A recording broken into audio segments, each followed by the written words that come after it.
በፖለቲካ በኢኮኖሚ ረገድ የዓለማችን ሀያል ሀገር የሆነችው የመካከለኛዋ ምስራቅ ሀገር እስራኤል በቅርብ እንኳን በ8ኛ ደረጃ የተቀመጠች የዓለማችን ሀያል ሀገር ብሎ የዩናይትድ ስቴትስ ኒውስ ኤንድ ወርልድ ሪፖርት የተሰኘ ድረገጽ ደረጃውን ሰጥቷታል። በተጨማሪም በምርጥ የዓለማችን ሀገር የ25ኛ ደረጃን የያዘች ጥንታዊቷና ታሪካዊቷ ሀገር እስራኤል ናት።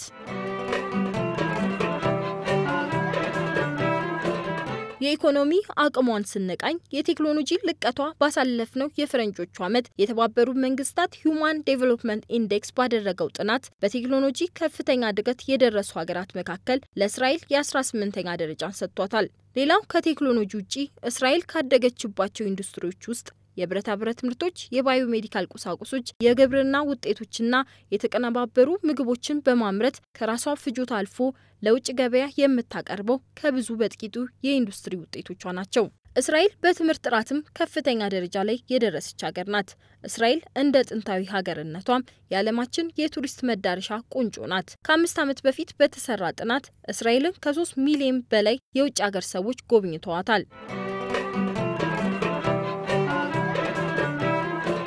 ይህች በኢኮኖሚ በፖለቲካና በታሪክ የጎለበተች ሀገር እስራኤል ከኢትዮጵያ ጋር ከ3000 ዘመን በላይ የሚቆጠር የሃይማኖታዊና ባህላዊ እንዲሁም ፖለቲካዊ ግንኙነት እንዳላት የሚዘነጋ አይደለም።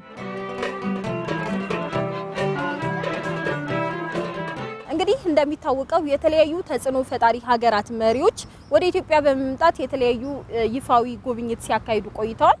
አሁን ደግሞ በቅርቡ የእስራኤል ጠቅላይ ሚኒስትር ወደ ኢትዮጵያ በመምጣት ታሪካዊ ጉብኝት አድርገዋል። ለእስራኤሉ ጠቅላይ ሚኒስትር ቤንያሚን ኔታንያሁ በብሔራዊ ቤተ መንግስት የኢትዮጵያቻቸው ጠቅላይ ሚኒስትር ኃይለማርያምን ጨምሮ ከፍተኛ ባለስልጣናት በተገኙበት አቀባበል ተደርጎላቸዋል።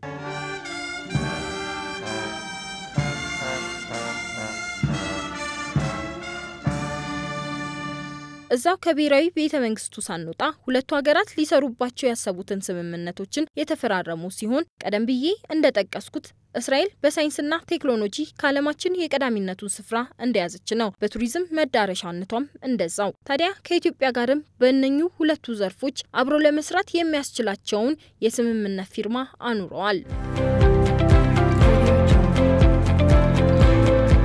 ከስምምነት የፊርማ ስነ ስርዓቱ በኋላ የሁለቱም ሀገራት ጠቅላይ ሚኒስትሮች በቤተ መንግስቱ ለታደሙት ጋዜጠኞች መግለጫ ሰጥተዋል። በመግለጫውም ላይ ጠቅላይ ሚኒስትር ኃይለማርያም ደሳለኝ እንዳሉት ኢትዮጵያ በግብርና ዘርፍ በተለይም በመስኖ ልማትና የውሃ አጠቃቀም በርካታ ተሞክሮ ካላት እስራኤል ልምዶችን ትጋራለች ያሉ ሲሆን የእስራኤሉም ጠቅላይ ሚኒስትር በበኩላቸው ለሁለቱ ሀገራት ግንኙነትና የጋራ ብልጽግና በቁርጠኝነት አብረው እንደሚሰሩ ተናግረዋል። Everybody knows that Ethiopia and Israel has a long-standing relationship that goes back to the millennia. ሁላችሁም እንደምታውቁት ኢትዮጵያና እስራኤል ለረጅም ዓመታት የዘለቀ ግንኙነት እንዳላቸው ነው። ይህንንም ጠንካራ ግንኙነት ወደ ሌላ ምዕራፍ ለማሸጋገር ፍላጎት አለን። የሁለቱንም ሀገራት ጥቅም በሚያስጠብቁ ጉዳዮች ላይም ተነጋግረናል። ከነዚህም መካከል አንዱና እጅግ ጠቃሚው ጉዳይ እስራኤል በሳይንስና ቴክኖሎጂ በርካታ ተሞክሮችና ትልቅ አቅም አላት። የቴክኖሎጂ ሽግግር እንዲኖርም ተስማምተናል። የቴክኖሎጂ አቅማችንን እንድናሳድግ እንዲሁም በግብርናው ዘርፍ የኢትዮጵያን ግብርና ዘመናዊ ለማድረግ አብረውን እንደሚሰሩ ቃል ገብተውልናል። የአበባና የፍራፍሬ እንዲሁም የቁም ከብቶች እርባታ የመሳሰሉት የግብርና ዘርፍ እድገት አለመኖር በአሁኑ ሰዓት እያየን ያለነው ትልቅ ችግር ነው። የእስራኤል መንግስትም በእነኚህ ዘርፎች አቅማችንን እንድንገነባና የዘርፉን ኤክስፐርቶች ለመላክ ቃል ገብተዋል። ይህ ስምምነት በኢትዮጵያና በእስራኤል ብቻ ሳይሆን ከሌሎች ሀገራት ጋር በመሆን የሶስትዮሽ ስምምነትም አድርገናል። በኢትዮጵያ በእስራኤልና በጀርመን መካከል የስምምነት ፊርማም አኑረናል። እንዲሁም በኢትዮጵያ በእስራኤልና በጣሊያን መካከል የጤናውን ዘርፍ ዘመናዊ ከማድረግ አንጻር የሶስትዮሽ የስምምነት ፊርማም አድርገናል። እንደሚታሰበው ይህንን የዲፕሎማሲ ግንኙነት ወደ ላቀ ደረጃ ለማድረስ ሁላችንም ጋር ፍላጎት አለ። ሌላኛው የተወያየንበት ጉዳይ በሰላምና ጸጥታ ላይ ነው። እንደሚታወቀው እስራኤል በሳይበር ሴኩሪቲ ላይ ከፍተኛ ልምድ አላት። ኢትዮጵያም በዚሁ ጉዳይ ላይ ተቀራርባ ለመስራት ተስማምታለች። You said Israel has a special place in Ethiopia and Ethiopia has a special place in Israel and that's absolutely true. እስራኤል በኢትዮጵያ ውስጥ ልዩ ቦታ አላት። ኢትዮጵያም በእስራኤል ውስጥ ልዩ ቦታ አላት የሚለው አባባል በጣም እውነት ነው። በእርግጥ የሁለቱ ሀገራት ግንኙነት የ3000 ዘመን ዕድሜ ያለው ነው። ከንጉስ ሰለሞንና ከንግስት ሌኒ ዘመን አንስቶ ይህን የሁለቱን ሀገራት ግንኙነት ለማጠናከር 3000 ዘመን መጠበቅ የለብንም ነው የሚለው። የሁለትዮሽ ግንኙነታችንን ለማጠናከር ቁርጠኛ መሆናችንን መናገር ፈልጋለሁ። የመጀመሪያውና ትልቁ ጉዳይ የግብርና፣ የአልባሳትና ፍራፍሬ፣ የቁም ከብቶች ላይ ኢትዮጵያ በሰፊው የምትሰራባቸው ዘርፎች ናቸው። ለነዚህ ሁሉ እንደ ዋነኛ ግብዓት የምንጠቀመው ውሃን ነው። ውሃን የተመለከተ ደግሞ እስራኤል ከፍተኛ ልምድ አላት። ጠቅላይ ሚኒስትር ኃይለ ማርያም እንዳሉትም በጋራ ለመስራት ዝግጁ ነን። ሌላው በመንግስት ደረጃ ለመስራት ያሰብናቸው ዘርፎች ቢኖሩም የንግዱ ማህበረሰብ እርስ በርሱ በመገናኘት አቅማቸውን ያሳድጋሉ ብለን እናስባለን። እስራኤል ከኢትዮጵያ መንግስት ጋር የሚሆን ከሀገር በቀል ኩባንያዎች ጋር ለመስራት ዝግጁ ናት። በኢንፎርሜሽንና ቴክኖሎጂ ህዋ ሳይንስ ትምህርት እንዲሁም በዲጂታል ህክምና ሌላው አብረን ለመስራት የተስማማንባቸው ዘርፎች ናቸው።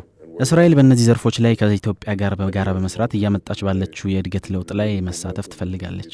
የእስራኤሉን ጠቅላይ ሚኒስትር ቤንያሚን ናታንያሁን አጅበው 70 የቢዝነስ ሰዎች ወደ ኢትዮጵያ መጥተው የነበረ ሲሆን እኚሁ ከእስራኤል ኩባንያዎች የተውጣጡ የቢዝነስ ሰዎች ከኢትዮጵያ ባለሀብቶችና ባለስልጣናት ጋር ኢትዮ እስራኤል ቢዝነስ ፎረም ላይ የተለያዩ የውይይት መድረኮችን አካሂደው ነበር። የሁለቱ ሀገራት ጠቅላይ ሚኒስትሮችም በዚሁ የቢዝነስ ፎረም ላይ በመገኘት ንግግር አድርገዋል።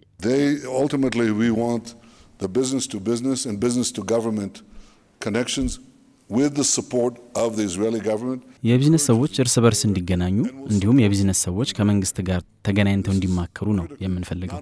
የእስራኤል መንግስት በዚህ ላይ ድጋፍ ያደርጋል።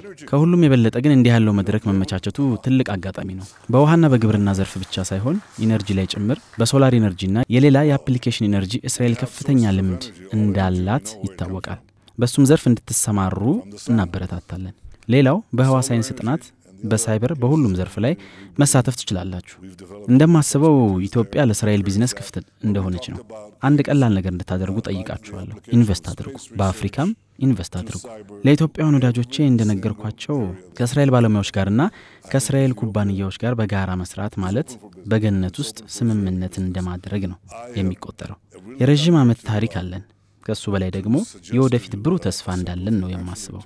My message to the Israeli business community today ዛሬ ለእስራኤል የቢዝነስ ሰዎች ማስተላለፍ የሚፈልገው መልእክት ኢትዮጵያ ለንግድ በሯን ክፍት ማድረጓን ነው። መንግስት፣ የግሉ የንግድ ማህበረሰብና የሀገር ውስጥ የግል የቢዝነስ ሰዎች ከውጭ ሀገር ኢንቨስተሮች ጋር በማንኛውም ዘርፍ በጋራ ለመስራት ዝግጁ ሆነው እየጠበቁም ይገኛሉ። ኢትዮጵያና እስራኤል ምንም እንኳን የረጅም ዘመናት ግንኙነት ቢኖራቸውም ይፋዊ ዲፕሎማሲያዊ ግንኙነት ግን ከጀመሩ 60 ዓመታትን ያስቆጠሩት። በሁለቱ ሀገራት የዲፕሎማሲያዊ ግንኙነት ታሪክ ደግሞ ቤንያሚን ናታንያሁ ኢትዮጵያን የጎበኙ ብቸኛ የእስራኤል ጠቅላይ ሚኒስትር ናቸው።